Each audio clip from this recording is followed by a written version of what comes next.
The desert sun beat down mercilessly as Kira's legs finally gave out. Her pale blue skin, normally luminescent and cool to the touch, had turned ashen and hot. The 3 days without water had pushed her body beyond its limits. Her species could survive longer than humans without hydration, but even Thalassians had breaking points. She had already made the most painful decision of her life an hour earlier. Her infant daughter, Miri, couldn't survive much longer in these conditions. With tears streaming down her face, leaving faint saline trails in the dust caking her skin, she'd placed Miri in the shadow of what appeared to be discarded human containers near an abandoned structure. The small cooling pack she'd fashioned from her ship's emergency system would last another few hours. It was Miri's only chance. "Forgive me, little star," she had whispered in her native tongue, tucking the blanket around her daughter's small form. The child's breathing was shallow, her normally bright eyes, with their distinctive double pupils, dulled with dehydration. Now, as Kira collapsed onto the scorching sand, she found a bitter peace in knowing she'd done everything possible to give her daughter a chance. The pursuing ships would be looking for 2 life signs, not 1. Perhaps they would miss Miri altogether. Her vision blurred as she stared up at the relentless blue sky. So different from Thalash's perpetually clouded atmosphere. She'd never see home again, never again walk through the floating gardens or swim in the bioluminescent seas. Death would come soon, she knew. Her only regret was leaving Miri alone in this harsh world. Jesse Parker wiped sweat from his brow as he cataloged another desert succulent. His research grant had brought him to this remote stretch of New Mexico backcountry to study drought-resistant plant adaptations. 3 weeks in, and his collection of specimens was growing nicely, but the isolation was starting to wear on him. The unusual weather patterns had the meteorologists baffled, the hottest April on record, following an unusually wet winter. Perfect conditions for his research, though brutal for fieldwork. He was packing up his samples when a faint sound caught his attention. It wasn't the wind, which had been mercifully still all morning. It was crying. Following the sound, Jesse approached a pile of discarded shipping containers that had been illegally dumped, a common problem in these remote areas. The crying grew more distinct, but oddly pitched, almost like a melodic sequence rather than human sobs. "Hello," he called, peering into the shadows between containers. The crying paused momentarily, then continued. Jesse pushed aside some debris and froze. Looking back at him were the most unusual eyes he'd ever seen, large, iridescent, with what appeared to be double pupils. "What the hell?" he whispered, staring at the small infant wrapped in a strangely shimmering fabric. The child was clearly not human. Its skin was a pale blue with faint, geometric patterns that seemed to pulse with light. Jesse's scientific mind instantly recognized the implications, even as he struggled to process them. This was an alien child, actual extraterrestrial life. His heart raced with the magnitude of the discovery, but more urgently with concern. The infant looked ill, dehydrated. Gently, he lifted the bundle. The baby was surprisingly light, its skin hot to the touch. A makeshift cooling device lay beside it, apparently failing. "Where's your parent?" he wondered aloud, scanning the surroundings. Acting on instinct, Jesse secured the infant in one arm and began searching the area. 20 minutes later, he found her, a female alien, unconscious on the sand, her blue skin caked with dust. She was clearly the infant's mother. The resemblance was unmistakable despite her deteriorated condition. Checking her pulse, thankfully similar enough to a human's to locate, he found it weak but present. Jesse's water bottle was at her lips in seconds. "Hey, can you hear me?" he said softly, cradling her head. Her eyes fluttered open, the same distinctive double-pupiled eyes as the child's. Fear flooded her expression when she saw him. "It's okay," Jesse said, knowing she probably couldn't understand him, but hopping his tone conveyed peace. "I found your baby, you're both safe now." Her hand weakly grasped his arm as her gaze darted to the bundle he carried. "Miri," she whispered, the word barely audible. "Yes, your child is here," Jesse said, shifting so she could see the infant. "I'm going to help you both, okay? My research station isn't far." Jesse knew he was crossing a threshold from which there was no return. Government protocols undoubtedly existed for first contact situations. But looking at the desperate mother and her suffering child, protocols seemed meaningless. These were living beings who needed help. He made his choice. Gently lifting the alien mother in his arms, her child secured against his chest, Jesse began the trek back to his research station. Whatever came next, he wouldn't let them die alone in the desert. Jesse's research station was little more than a converted shipping container with solar panels, a small water purification system, and basic amenities. It wasn't designed for 3 occupants, especially when 2 were extraterrestrial beings with unknown biological needs. "Easy now," he murmured as he gently laid Kira on his narrow cot. The alien mother hadn't spoken again during their journey, but her eyes remained fixed on her child, who Jesse had carefully secured in a makeshift sling across his chest. He placed the infant beside her mother, and Kira's trembling hand immediately reached out to stroke her daughter's face. The gesture was so tender, so universal in its maternal devotion that Jesse felt a lump form in his throat. With careful movements, Jesse retrieved his medical kit, basic first aid supplies he'd never imagined using on alien physiology. He soaked a clean cloth in cool water and offered it to Kira. "Water," he said clearly, mimicking drinking, then gesturing to the cloth. "For your skin." Kira's eyes, those mesmerizing double-pupiled orbs, studied him intently before she took the cloth. Instead of wiping her skin as he'd expected, she wrung it over her mouth, catching the droplets on her tongue. Her species apparently absorbed water differently. "Right," Jesse said, nodding. "Let me get you more." Over the next few hours, Jesse established a routine. He'd provide small amounts of water at regular intervals, not wanting to overwhelm systems he didn't understand. The infant, Miri, responded well to being gently sponged with water, her skin regaining some of its luminescence. By nightfall, Kira had recovered enough to sit up. She watched Jesse's every move with unwavering attention as he prepared a simple meal of rehydrated camping food. "Food," he said, pointing to the bowl, "for strength." Kira hesitated, nostrils flaring slightly as she assessed the unfamiliar scent. Finally, hunger won over caution. She extended slender fingers. Jesse noticed they had additional joints compared to human hands and carefully tasted the offered meal. Her reaction was immediate. A strange sound, something between a gasp and musical note, escaped her lips and her skin pulsed with faint blue light. She devoured the remainder with surprising speed. "I guess rice and beans transcend planetary boundaries," Jesse remarked with a small smile. The real breakthrough came as dawn approached. Jesse had dozed off in his chair after checking on Miri, who seemed to be sleeping peacefully. He woke to find Kira standing by his small collection of botanical specimens, examining them with evident fascination. "Plants," she said suddenly, the word accented but unmistakable. Jesse straightened, fully awake now. "Yes, plants, you speak English." Kira turned to him, her head tilting at an angle that reminded him she wasn't human, despite her humanoid appearance. "Learn fast," she replied haltingly. "Your mind pictures strong." "You can read my mind?" Jesse asked, unsure whether to be amazed or alarmed.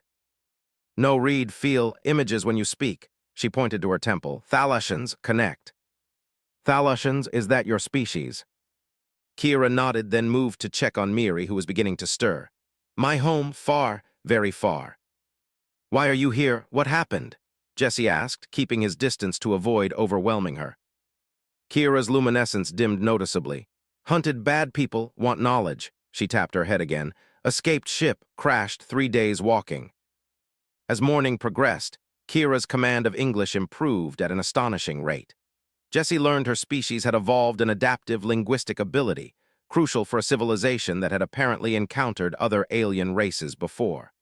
By mid-afternoon, though still hesitant and grammatically imperfect, Kira could communicate her immediate story.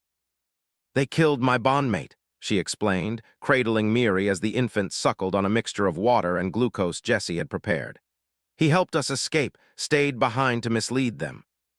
"Who are they?" Jesse asked, trying to piece together her fragmented narrative.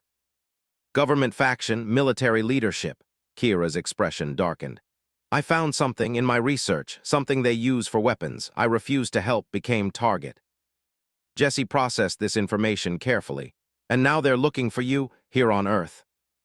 "Yes, ships followed, lost them in asteroid field, but they will search." Her gaze met his, steady and serious. "You danger now too, help us, you become target." The weight of his situation settled fully on Jesse's shoulders. Harboring fugitive aliens was never part of his career plan as a botanist.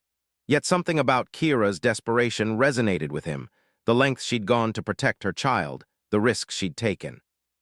"What will you do now?" he asked. Kira looked around the small research station, then down at Miri, who had fallen asleep again, her color much improved. "Need safe place, hide, recover strength." Her eyes returned to Jessie, vulnerability evident in their depths. "Then, must leave, find others who might help." "Others? There are more of your kind on Earth." "No," Kira shook her head, "but rumors of Earth scientists, open minds, study stars, search for life beyond." A faint smile touched her lips for the first time. "Like you, plant scientist with kind heart." That night, as Kira slept with Miri nestled against her, Jessie sat outside beneath the vast desert sky. Stars glittered overhead, one of which might be the sun that Kira once called home. The enormity of her journey, her desperation, her trust in him, a random human she'd encountered in her darkest hour, was humbling. He had a decision to make. His research station was temporary, his supplies limited. Sooner or later, he'd need to return to civilization and bring Kira and Miri with him or leave them to fend for themselves. The right choice seemed obvious, yet terrifying in its implications. Jessie watched a shooting star trace a brilliant path across the night sky and wondered if it was merely a meteor, or another ship coming to hunt the two vulnerable beings now sleeping under his protection. 3 days later, Jessie's research outpost had transformed from a solitary scientist's workspace into something resembling a home.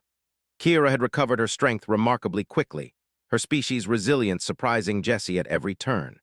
Miri, too, was thriving, her skin now glowing with a healthy azure luminescence that brightened when she laughed, a melodic sound that filled the small space with unexpected joy.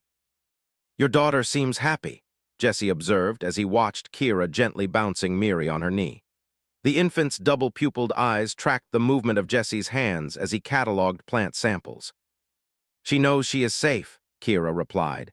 Her English had improved dramatically, though her speech still carried a musical quality that Jessie found entrancing. "Thalashan children sense emotions of those around them. She feels your kindness." Jessie smiled, though anxiety gnawed at him. His research grant provided only enough supplies for one person, and they were already running low. He'd need to make a supply run to the nearest town soon, a journey that would leave Kira and Miri alone or expose them to potential discovery. "These plants," Kira said, interrupting his thoughts as she pointed to his specimens, "they survive in harsh conditions."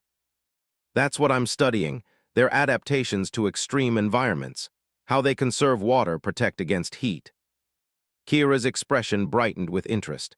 "On Thalasha, I studied similar life forms. Our desert regions have plants that capture moisture from air during night cycles." Jessie set down his tools. "You're a botanist, too." "Xenobotanist," she corrected with a small smile. "I study plant life on different worlds, was part of exploration team before." Her voice trailed off, the glow of her skin dimming slightly. "Before you discovered something they wanted to weaponize?" Jessie finished for her. Kira nodded, her gaze dropping to Miri. "Chemical compounds in rare fungal species could heal or destroy. I refuse to help military applications." She took a deep breath. "My bondmate Torin was senior researcher. He helped us escape but couldn't come." The mention of her partner, her bondmate, triggered a complicated feeling in Jessie's chest. Sympathy, certainly, but also a twinge of something else he wasn't ready to acknowledge. "I understand your plant study," Kira continued, clearly eager to change the subject. "May I help in gratitude for your protection?" That afternoon, Jessie discovered that having an alien xenobotanist as a research assistant was remarkably beneficial. Kira's understanding of cellular structures and environmental adaptations far surpassed Earth's botanical science. Her suggestions for analyzing the desert plant's water retention mechanisms led to insights Jessie might have spent months discovering on his own. As the sun began to set, casting long shadows across the desert landscape, they sat outside the research station, sharing a meal while Miri slept peacefully inside. "The sky here is so open," Kira observed, looking up at the first emerging stars. "On Thalasha, cloud layers always filter starlight." "Is that why your skin glows? Evolutionary adaptation to lower light levels?" Kira's skin brightened slightly at his question. Yes, we produce bioluminescence for communication and to supplement limited sunlight. Patterns change with emotions. She extended her arm where subtle geometric patterns shifted across her blue skin, now showing curiosity and contentment. It's beautiful, Jesse said honestly, then felt warmth rush to his face when Kira's patterns shifted to new configurations, ones he suspected might indicate pleasure at the compliment. Your skin changes color too, she observed with evident fascination, leaning closer to study his blush. Red undertones emerging. That's embarrassment, Jesse admitted with a laugh. Humans aren't as elegant with our emotional displays. I disagree, Kira said softly. Her fingertips, cooler than human temperature, gently touched his cheek.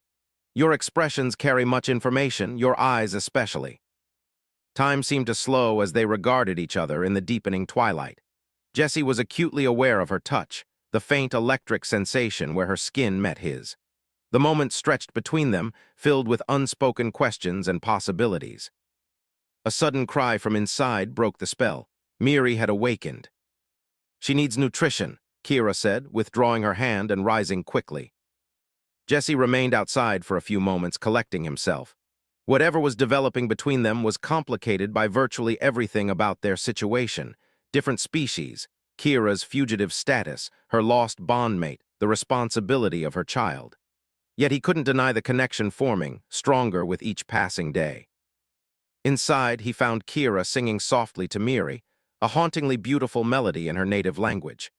The infant's skin glowed in patterns that mirrored her mother's, creating a luminous dialogue between them. Family song, Kira explained, seeing Jesse watching from the doorway, teaches emotional regulation through frequency patterns. It's beautiful, Jesse said, the second time that evening he'd used the word to describe her. What does it mean? Roughly translated, stars connect us across distances. We are never truly apart. A shadow crossed her features. I sang it with Torin when Miri was born. Now I sing alone. Jesse moved closer, sitting beside them on the cot. Not completely alone, he said softly.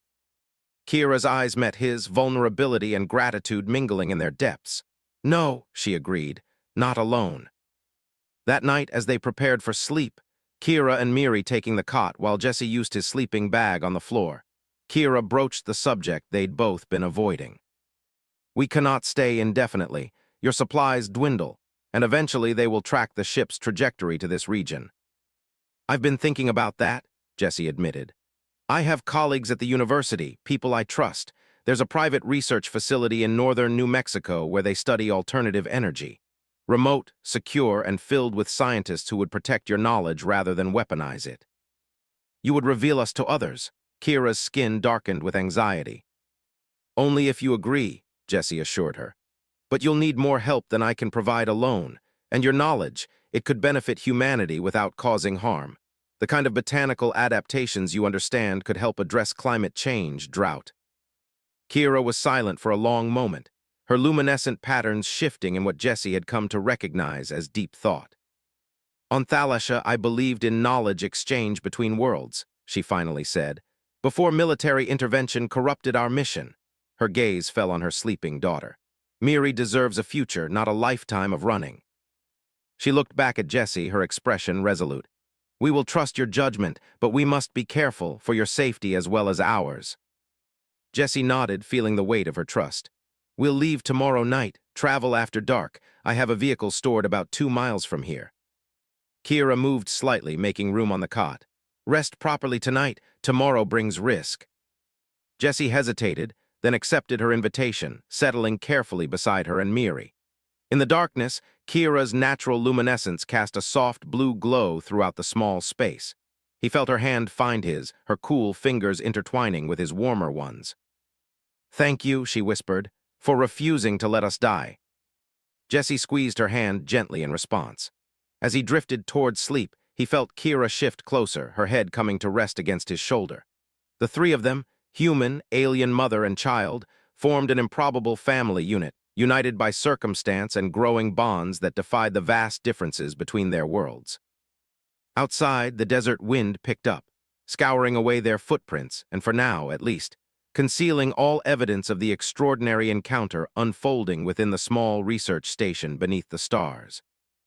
The desert night embraced them in darkness as Jesse guided Kira, who carried Miri securely against her chest, toward the storage shed where he'd left his battered jeep. Their footsteps crunched softly on the sandy ground, each sound seeming magnified in the quiet. "We should reach my colleague's facility by dawn if we drive straight through," Jesse whispered, adjusting the pack containing his most valuable research specimens and their meager supplies. Kira suddenly froze, her skin dimming to almost complete darkness, a defensive reaction Jesse hadn't seen before. "What's wrong?" he asked, voice barely audible. "Listen," she breathed. At first, Jesse heard nothing beyond the ambient sounds of the desert night. Then he caught it, a faint, rhythmic hum that seemed to vibrate through the ground rather than the air. "Is that Thalashan survey drone?" Kira confirmed, fear evident in her voice. "They've tracked the ship's trajectory to this area, scanning for our biosignatures." Jesse's mind raced. How close? Still kilometers away, but approaching. They use subsonic vibrations to map terrain and identify life forms.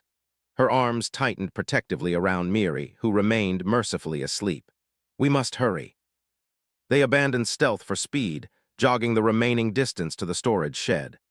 The ancient jeep started on the second try, its engine roaring to life in the quiet night. "Head north," Kira instructed urgently.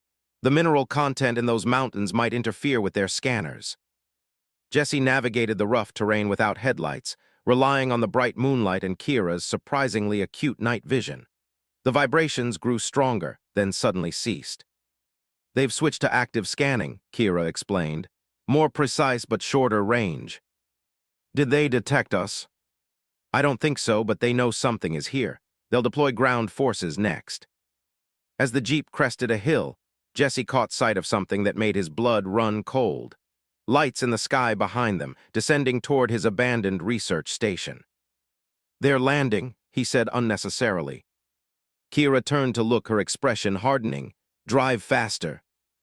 For the next hour, they pushed deeper into the labyrinthine canyons of the northern desert, the jeep bouncing over terrain it was barely equipped to handle. Twice, they had to stop and hide when the distinctive hum of drones passed overhead. In one such moment, crouched in the shadow of a massive red rock formation, Kira finally explained everything. "The fungal species I discovered doesn't just heal or harm," she whispered. "It can rewrite genetic code, adapt any organism to any environment within days instead of evolutionary timeframes." Her eyes met Jesse's in the darkness. "Imagine the applications." "Instant terraforming," Jesse breathed, his scientist's mind immediately grasping the implications. "Or biological weapons that could transform entire ecosystems." "Exactly. I developed it to help failing ecosystems on drought-stricken worlds, but military leaders saw the potential to make soldiers adaptable to any combat environment, or to render enemy territories uninhabitable." Kira's voice broke slightly. "When I refused to continue, they tried to take Miri, threatened to use her for experiments since she carries some of my research genetic markers." "That's why you fled," Jesse said, pieces finally falling into place. "Torin created a diversion, gave us the only escape vessel. He believed Earth might be remote enough, primitive enough by their standards, that they wouldn't search thoroughly." A single luminescent tear tracked down her cheek. He was wrong. When the drone passed, they continued their journey, navigating through increasingly difficult terrain as dawn approached. The eastern sky was just beginning to lighten when disaster struck. The jeep's ancient radiator finally surrendered to the abuse, steam pouring from under the hood. "We'll have to continue on foot," Jesse said, gathering their essential supplies. "It's maybe 10 miles to the facility from here." They abandoned the vehicle and set out through the early morning light, moving from shadow to shadow. Miri had awakened and seemed to understand the need for silence, her large eyes watchful. They'd covered perhaps half the remaining distance when the distinctive whine of engines echoed through the canyon behind them. "Ground transport," Kira said, panic edging her voice. "Military scouts." Jesse pulled them into a narrow crevice in the canyon wall. "How many?" "Small patrol, probably 3 or 4. Standard search pattern." Kira's skin had gone completely dark, and she adjusted her clothing to cover any exposed areas. "They can track my biochemistry if they get within 50 meters. "Then we need a diversion," Jesse decided, scanning their surroundings. His eyes landed on his pack of specimens. The chemical compounds in some of these desert plants, would they mask your signature? Possibly, Kira said. Certain alkaloids might confuse their scanners. Working quickly, Jesse crushed several plant samples, creating a pungent paste. Rub this on your skin and Miri's. It won't be perfect, but it might buy us time. As Kira applied the mixture, Jesse made a difficult decision. I'll lead them away. You head straight for these coordinates. He scribbled the facility's location on a scrap of paper. My colleague Dr. Elaine Foster, tell her I sent you, that you have research that could change everything about climate adaptation. No, Kira grabbed his arm. They'll capture you or worse. I'm just a human botanist, Jesse replied with a forced smile. Nothing interesting to them. Once they realize you're not with me, they'll move on. He hesitated, then added, and if something happens to me, Elaine will still help you. She's a good person. So are you, Kira said softly. Her free hand rose to touch his face, leaving a cool trail along his jawline. The best person I've encountered across two worlds. Time seemed to stop as they gazed at each other, the sound of approaching vehicles growing louder. Jesse made his choice in that moment, leaning forward to press his lips against hers in a brief, tender kiss. The sensation was electric, literally, as a faint charge seemed to pass between them, Kira's natural bioluminescence responding to the contact. When they parted, her skin glowed with patterns he'd never seen before, complex, beautiful configurations that needed no translation. Get ready to run north as soon as I draw them east, Jesse instructed, reluctantly pulling away. He touched Miri's head gently. Keep her safe. Jesse, Kira said as he prepared to leave their hiding place. My people have a saying, one who saves a life becomes part of that life forever. You are part of us now. With a final nod, Jesse emerged from the crevice and began moving rapidly in the opposite direction, deliberately making noise and leaving obvious tracks. As he'd hoped, the sound of vehicles changed course, following him. He ran for nearly a mile before they caught up to him, three hovering craft unlike anything he'd seen on Earth, piloted by figures in sleek armor. As they surrounded him, Jesse raised his hands in surrender, praying that Kira and Miri had made it safely away. I'm Dr. Jesse Parker, botanist, he announced clearly, and I believe you're trespassing on protected federal land. The central figure approached, helmet retracting to reveal a face startlingly similar to Kira's, though masculine and marked with decorative scarification. When he spoke, the translation device at his throat converted his words to approximate English. Where is the Thalassian female and her offspring? I don't know what you're talking about, Jesse replied evenly. I'm conducting research on drought-resistant flora, alone. The alien's expression hardened.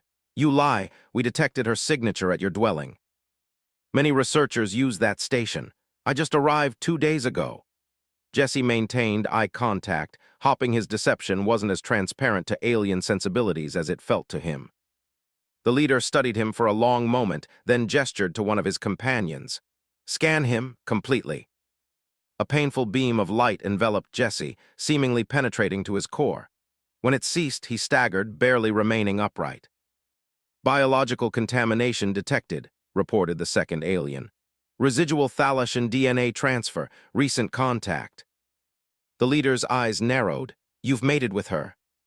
Jesse felt heat rush to his face but kept his expression neutral. I don't know what you're talking about. Take him, the leader ordered. The female values connection. She will return for this one. As they dragged him toward their craft, Jesse found himself hoping Kira would do exactly the opposite, that she would reach the facility and find safety, regardless of his fate. Yet as they secured him in the transport, he realized with sudden clarity that in just a few short days, her safety, and Miri's, had become more important to him than his own. Dr. Elaine Foster was accustomed to unusual situations. Her career studying experimental energy sources had prepared her for the unexpected. But nothing had prepared her for the sight of a blue-skinned alien woman carrying an infant, appearing at the facility's perimeter fence before dawn. Jesse Parker sent me, Kira had said, her words clear despite her obvious exhaustion. He said you would help us. Now, 12 hours later, Kira sat in the facility's secure conference room, Miri sleeping peacefully in a makeshift crib nearby. She had explained everything, her research, her escape, and Jesse's capture. If they've taken him to their scout ship, we have less than 8 hours before they leave Earth's atmosphere. Kira concluded, her skin pulsing with distress patterns. They'll interrogate him, then discard him when they realize he knows nothing of value. Elaine exchanged glances with Dr. Marcus Chen, the facility's security director and former military scientist. We've contacted some unofficial government channels, she explained carefully. People who monitor unconventional aerial phenomena. They've tracked the Thalassian craft to a location 60 miles southeast, Chen added. But we have no way to approach it without detection, let alone extract Jesse. I can approach, Kira said firmly. Their scanners are calibrated to my biology, but that works both ways. I can sense their security perimeters. You'd be walking right back into their hands, Elaine protested. After everything Jesse did to help you escape. Kira's gaze drifted to her sleeping daughter. I cannot leave him to suffer for his kindness, she straightened, decision made. But I need your promise. If I don't return, you'll protect Miri, give her a home, a future. The gravity of her request silenced the room. We will, Elaine finally said, but we're not sending you alone. Jesse's body ached from the Thalassian interrogation techniques, not physical torture, but neural scanning that left every nerve ending raw and hypersensitive.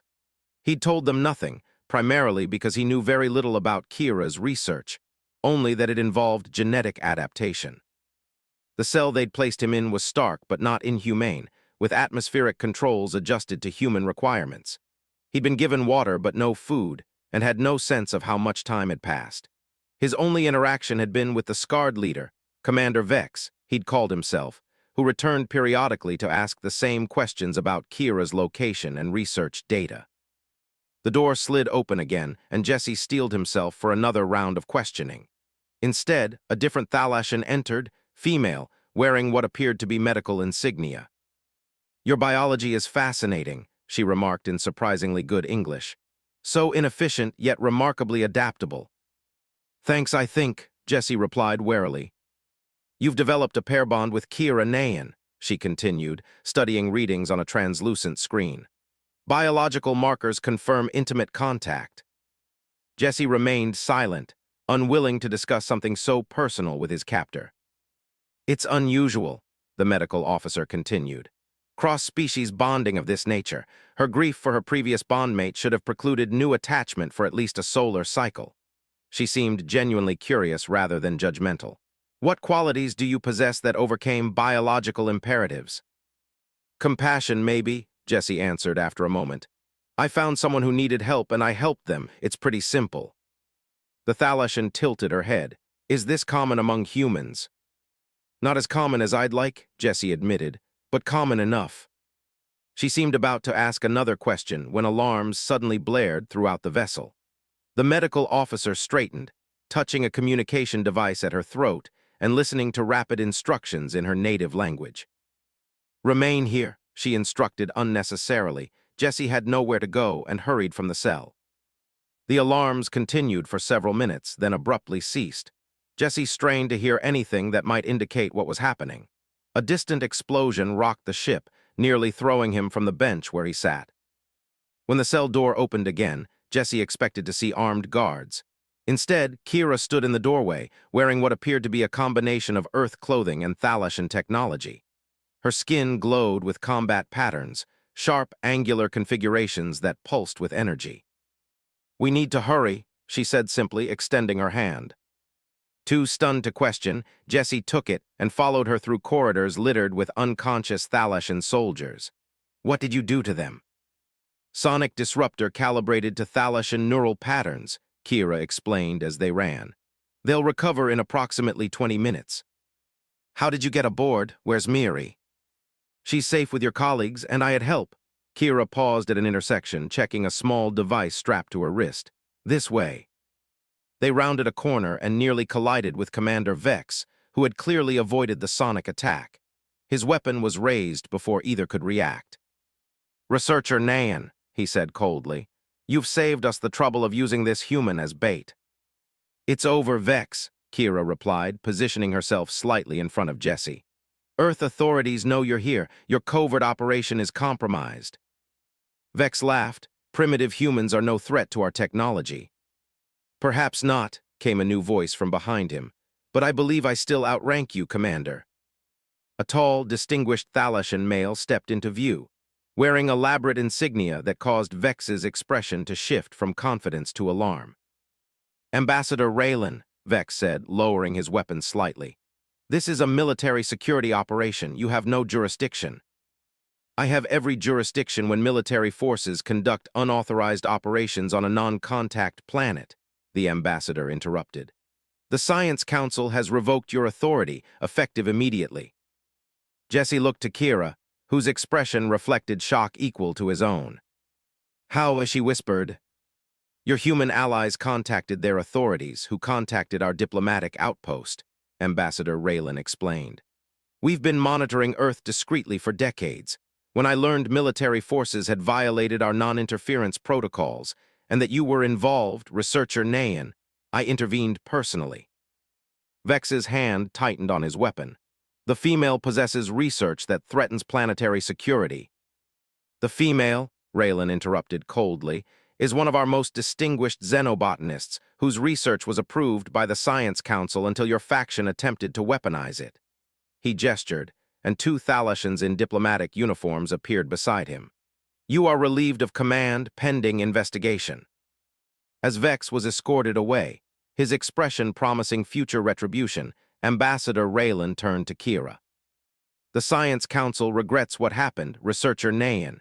Your bondmate Torin's final message reached us 3 days ago, exposing the military faction's illegal actions." His expression softened. "He died ensuring the truth was known." Kira's luminescence dimmed momentarily with grief, then stabilized. "And my daughter, will she be safe now?" "Both of you are granted diplomatic protection," Raylan confirmed.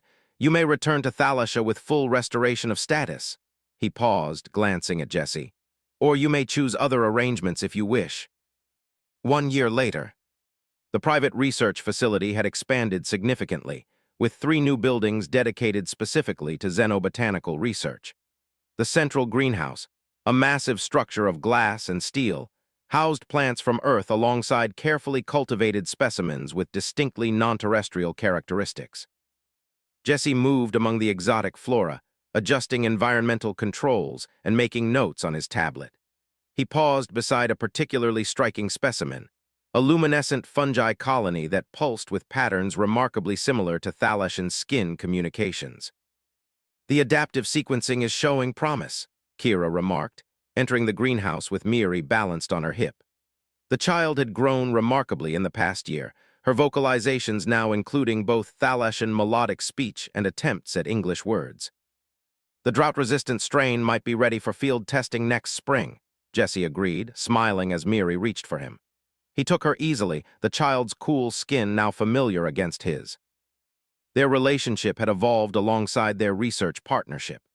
After the confrontation on the Thalassian ship, Ambassador Raylan had offered an unprecedented arrangement, official diplomatic status for Kira and Miri as cultural and scientific liaisons to Earth, with Jesse's facility serving as the base for the first acknowledged xenobotanical exchange program.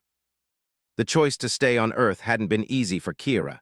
She'd lost her homeworld, her first bondmate, but Earth offered something Thalassia no longer could, a fresh start, free from painful memories and political complications.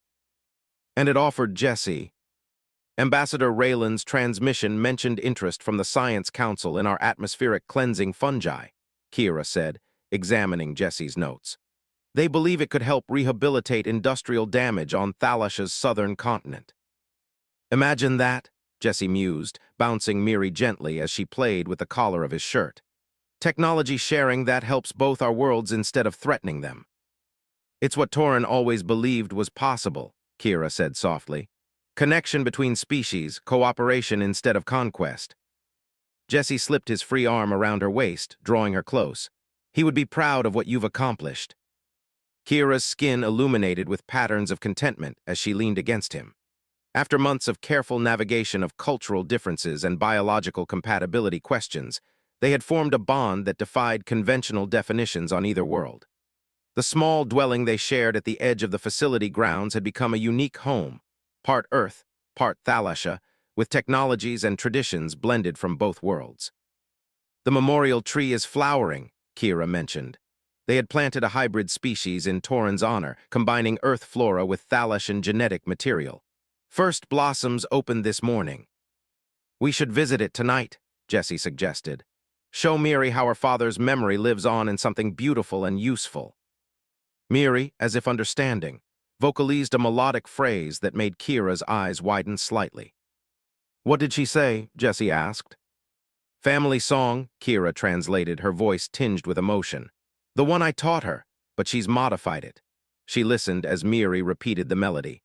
"She's singing about two worlds, not one, about stars connecting family across not just distance but difference."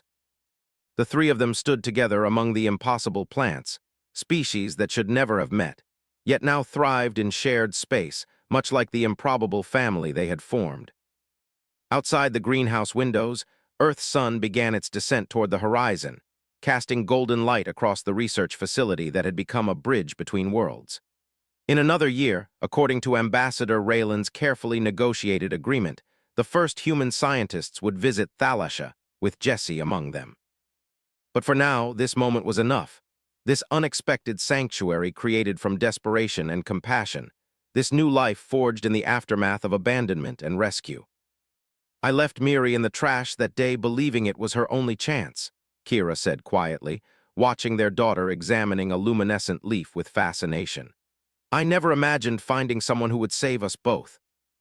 Jessie kissed her temple gently, feeling the cool electronic tingle that always accompanied contact with her skin. "And I never imagined an alien research project would become my life's work, or that I'd find family among the stars." Miri looked up at them and smiled, that remarkable expression that bridged their biological differences, her small fingers intertwining with Jessie's human hand and Kira's Thalassian one, binding three lives that had begun worlds apart. The desert that had once seemed a place of death had become, against all odds, the birthplace of something entirely new, a future neither of them could have imagined alone.